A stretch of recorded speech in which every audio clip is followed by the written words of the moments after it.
KTB 네트워크처럼 기관 경쟁률이 낮았고 공모가가 희망 밴드 하단에서 확정된 최근 공모주 3개는 수익이 났을지 살펴보면 바이옵트로 리파인의 경우에는 시초가에 매도했을 때 손해가 났었고 차백신 연구소만이 시초가에 매도했을 때 수익이 나는 결과를 보였습니다. 자, 이렇게 기관 경쟁률이 낮고 공모가가 희망밴드 하단에서 결정된 최근 공모주 3가지 사례 중에서 유일하게 플러스 수익이 났던 차백신 연구소는 다른 두 종목과는 어떤 점이 달랐을까요? 안녕하세요. 주식유치원 야너주의 김파고입니다. 자, KTB 네트워크의 청약일이 하루 앞으로 다가왔는데요. KTB 네트워크 청약에 참여를 할지 혹은 말지 고민을 하는 공모주 투자자분들이 많을 것으로 보입니다. 저 또한 KTB 네트워크가 12월에 기대 공모주였기 때문에 그냥 지나치기는 매우 아쉬운 마음에 KTB 네트워크에 정말 청약을 안 해야 맞는 건지, 청약을 한다면 어떤 기회가 있을지를 조금 자세히 분석해본 영상을 준비했습니다. 다들 아시다시피 KTB 네트워크는 저조한 기관 경쟁률인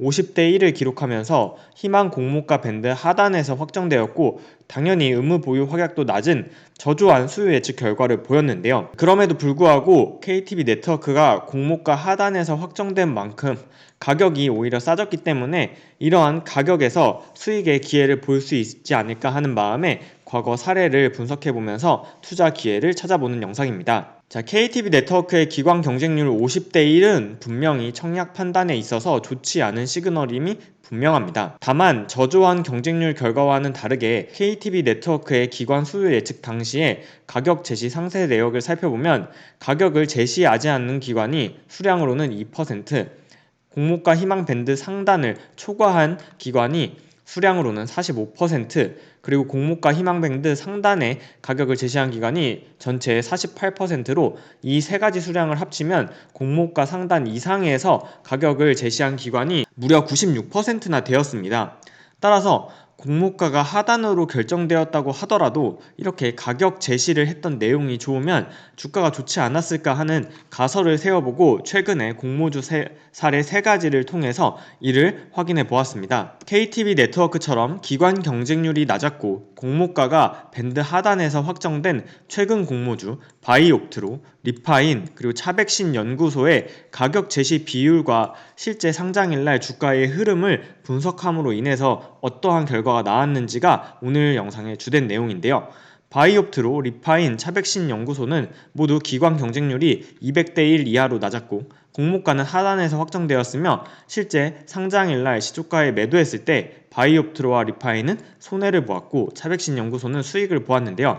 이 종목들의 기관 수요 예측 당시의 가격 제시를 조금 더 뜯어보도록 하겠습니다. 먼저 바이옵트로의 경우에는 코넥스 이전 상장 종목이었는데요. 11월 18일 이전 상장일날 확정된 공모가인 7,500원보다 시초가가 200원 낮은 7,300원으로 시작했고 결국 최저가는 5,440원, 상장일 종가는 6,290원을 기록하면서 큰 하락을 보였습니다.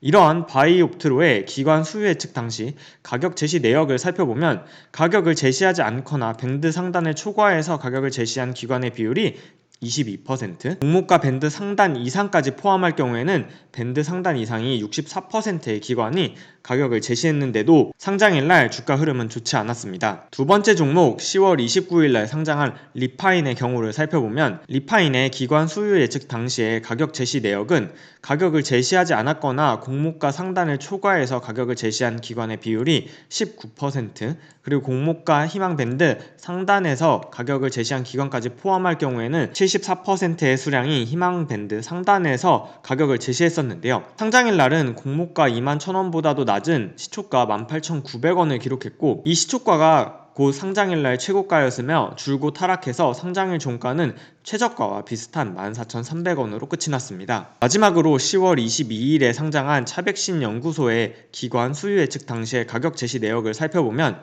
가격을 제시하지 않거나 희망 밴드 상단을 초과해서 가격을 제시한 기관의 비율은 14%, 그리고 희망 밴드 상단까지 포함할 경우에는 39%로 앞선 두 사례보다 낮았음에도 불구하고 오히려 상장일날 공모가는 11,000원이었는데 시초가가 공모가보다 조금 더 높게 시작했으며 최고가는 공모가 대비해서 3,900원이나 상승했고 종가 역시 상승하면서 긴 장대 양봉을 기록했습니다. 자, 이러한 결과를 보았을 때 단지 기관의 가격 제시 비율만 놓고 보았을 때 가격 제시 비율이 좋다고 하더라도 상장일 날의 주가 흐름과는 상관관계가 낮다는 것을 알 수 있었는데요.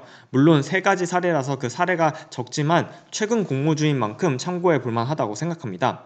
또한 바이옵트로, 리파인, 차백신연구소 세 종목에 모두 균등 배정에 청약에 참여했다면 이를 배정받은 수량을 시초가에 매도했을 경우에 시초가 매매 손익과 청약 수수료를 감안하면 결국 최종적으로는 세 종목에 모두 균등 배정으로 참여했을 때는 약 37,000원의 손해를 보았다는 결론이 나옵니다.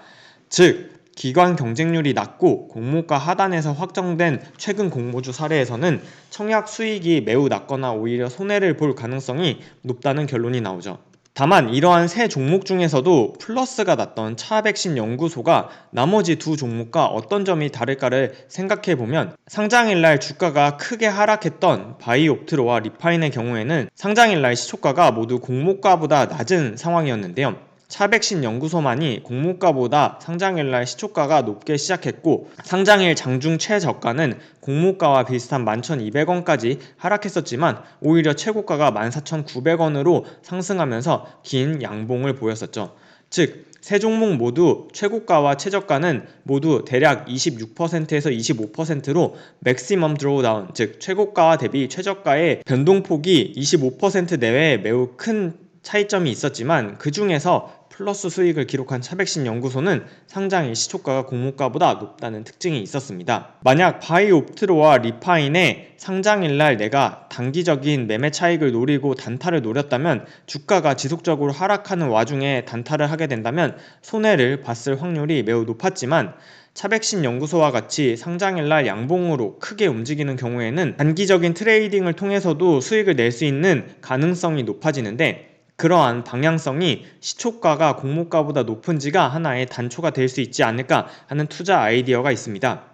결국 하루 앞으로 다가온 KTB 네트워크의 청약에 참여할지 말지 저는 다음과 같은 기준으로 판단하고 있습니다. 먼저 최근 공모주 3가지 바이옵트로, 리파인, 그리고 차백신 연구소의 사례를 살펴본다면 KTB 네트워크 역시 기관 경쟁률이 낮았고 공모가 하단에서 결정되었기 때문에 청약해도 수익은 작을 가능성이 높고 오히려 손해나는 경우도 많았다는 점을 확인할 수 있기에 청약 자체의 매력도는 조금 낮지 않을까 생각하고 있습니다.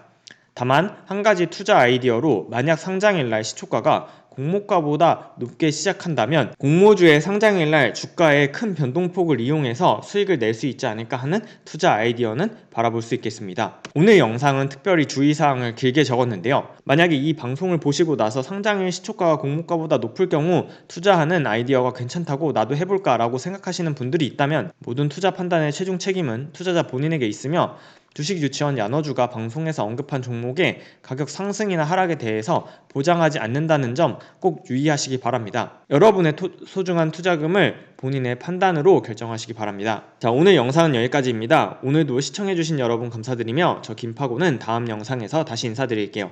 그럼 다음 영상에서 만나요. 안녕!